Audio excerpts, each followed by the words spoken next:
আবার ওই খেলোয়াড়রা যখন আলেমদেরকে দান করে তখন এই টাকাটা কিসের টাকা? আমি অবশ্য জানি না যে কোন আলেম এইভাবে আলাদা করে ফতোয়া দেয়। জোয়ার টাকা যেখানেই হোক না কেন দান করা হারাম, এটা দান বলা যাবে না। জোয়ার টাকা মসজিদে দেওয়াও হারাম, মাদ্রাসায় দেওয়াও হারাম, দান না। দ্বিতীয়ত, যেমন সুদের টাকা দান করা কি হারাম। তবে অবৈধ টাকা আপনার 1 বছর 2 বছর বাৎসরিক যে প্রফিট বলেন না মুনাফা বলেন, আপনার যে সুদটা আসে, এই সুদটার টাকাটা আমি কোথায় লাগাবো? তাই না? কোথায় লাগাবো? অনেক মানুষের তো বলে যে আমার অবৈধ টাকা, কোথায় দেব? এই টাকা মসজিদে ব্যবহার করা যাবে না। ব্যবহার করতে হবে জনকল্যাণমূলক কাজে, জনকল্যাণমূলক কাজে, কিন্তু দানের ইচ্ছা করে বলা যাবে, দানের নিয়াত করে দেওয়া যাবে। জনকল্যাণ বলতে বিধবাদেরকে দেওয়া যেতে পারে, তারপরে আপনার রাস্তা করার জন্য দেওয়া যেতে পারে, তারপরে এতিমদের দেওয়া যেতে পারে, যারা দেরি, যাদের সামর্থ্য নাই, অসুস্থ, তাদেরকে দেওয়া যেতে পারে। কিন্তু এই টাকাটা দানের আশায় দেওয়া যাবে না। আশা করি ক্লিয়ার হয়েছে। ঠিক একজন ক্রিকেটার যদি মনে করেন, প্রথম কথা হলো যারা মসজিদে দান করবেন, মাদ্রাসায় দান করবেন, দান যেন কখনো হারাম টাকায় না করে। একজন লোককে সুদের টাকা মসজিদে দিয়ে দিল, মসজিদে সালাত হবে, তাহলে মসজিদের দোষ নেই। ওই হারাম টাকা মসজিদে দান করার কারণে ওই ব্যক্তির উল্টা পাপ হবে। রাসূল সাল্লাল্লাহু আলাইহি ওয়াসাল্লাম বলেছেন, ওয়া ইসরুহু আলাইহি, এই পাপের বোঝাটা তাকেই বহন করতে হবে। কারণ মসজিদ দিয়ে হারাম টাকা দিচ্ছে, পাপ হয়েছে, পাপের বোঝা তাকে বহন করতে হবে, ওকে বহন করতে হবে। আশা করি পরিষ্কার হয়েছে, তাই না? তো আর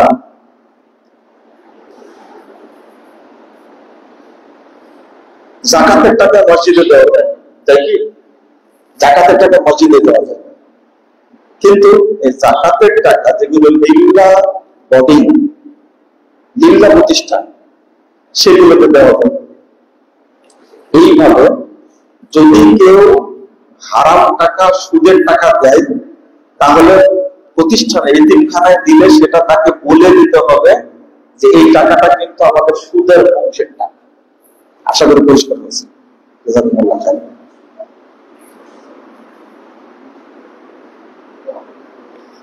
আর একটা প্রশ্ন করছেন, এই সমসাময়িক প্রশ্ন আর কি, যে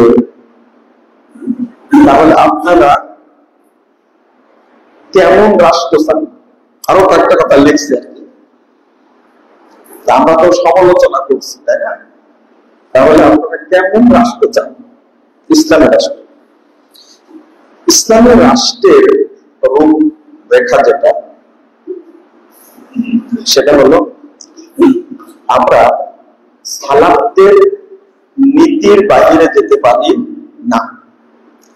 আবু বকর রাদিয়াল্লাহু আনহু তিনি নির্বাচিত হয়েছেন না?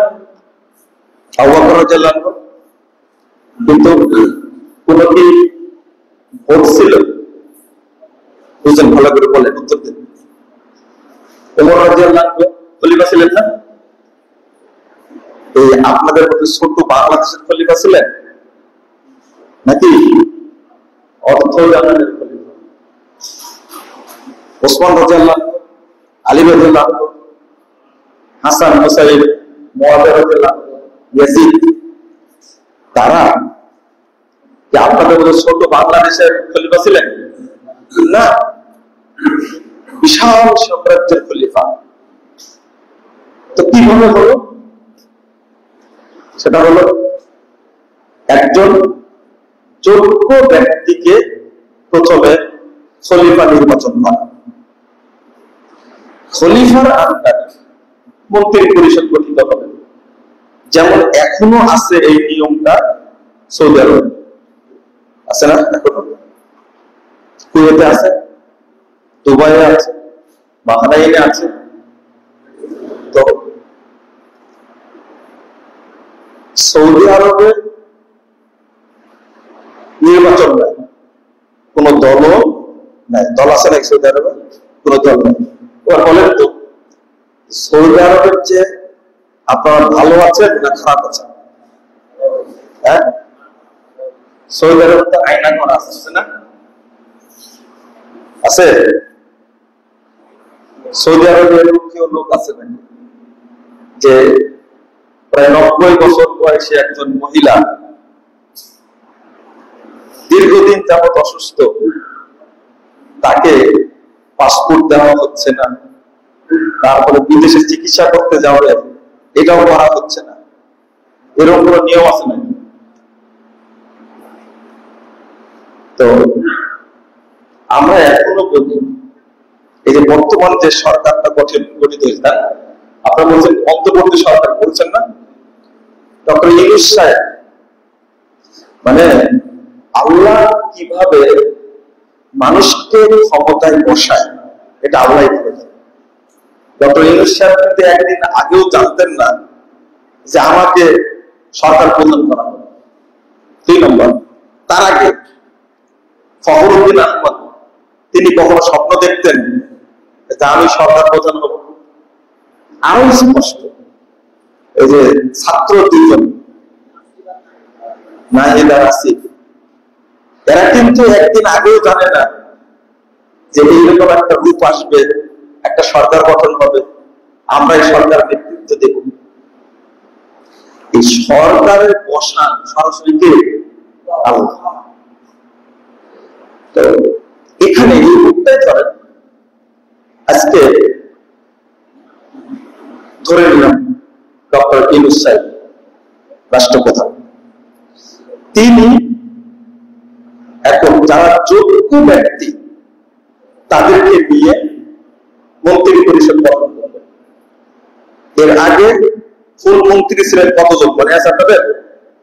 27 জনের মতো। এখন যে আসছে উপদেষ্টারা কয়জন আছে এখানে? 21 জন। এখন 21 জন।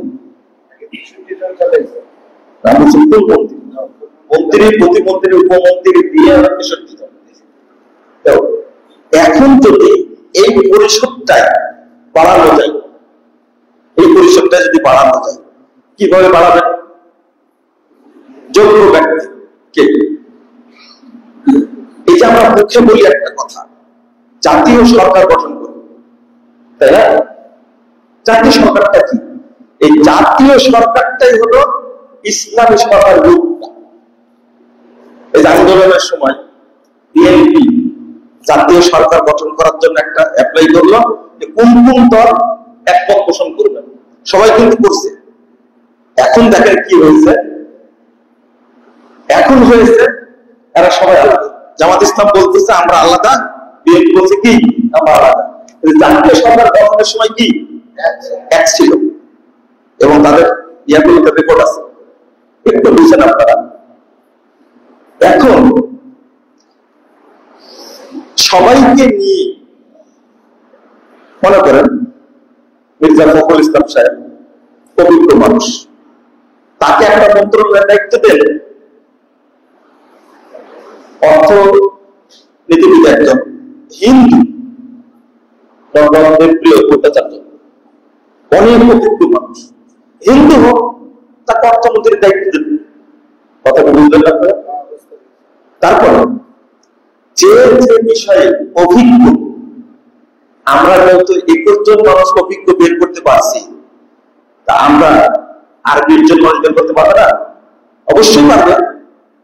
তাদেরকে নিয়ে এইভাবে 5টা বছর চালাতে দেন, দেখি চলুন এইটাই ইসলামের কি রূপরেখা। কিন্তু চালাতে হবে সংবিধানটা কি হবে, কোরআন এবং সৌদি আরবের কোন সংবিধান আছে? কোন সংবিধান নেই। কুয়েতে কোন সংবিধান আছে? সংবিধানটাই হলো কোরআন এবং সুন্নাহ। বিচার করতে নির্দেশ দিয়ে দিবে, একদিনে বাংলাদেশ যেতে হয়ে যাবে, কোন দল থাকবে না, কোন দল থাকবে না। কিন্তু আপনারা মেনে নেবেন এটা? পার্টি নেতাও মেনে নেবে না, না আমার দল ক্ষমতায় থাকবে, তাড়াতাড়ি নির্বাচন দেবে, তাই না? আমরা কিন্তু এটা চাই। আমি বলি ছাত্ররা দেশ চালায়, আপনারা সব স্টপ থাকেন, ছাত্ররা দেশ চালান। ছাত্ররা বলে দিন অমুক ব্যক্তি যোগ্য আছে, অমুক ব্যক্তি যোগ্য আছে, এরা মন্ত্রী পরিষদ গঠন করুক, চালাক দেখি। দুর্নীতি করবেন, খুনাখুনি করবেন, কোন সুযোগ থাকবে না, তখন সবাই সোজা হয়ে যাবে। এটা আমার ওপিনিয়ন, পরিষ্কার। আজকে এই উপদেশটা, এটা আইন উপদেশটা আছেন কে? আছে ফজল সাহেব, তাই না? আইন বিষয়ে ভালো জানান। ঠিক শিক্ষা উপদেশটা আপনারা একজন নিয়েছেন, যদি তার চেয়ে যোগ্য থাকে তাকে নিন। আপনি প্রতিমন্ত্রী থাকে, উপমন্ত্রী থাকে, থাকে না?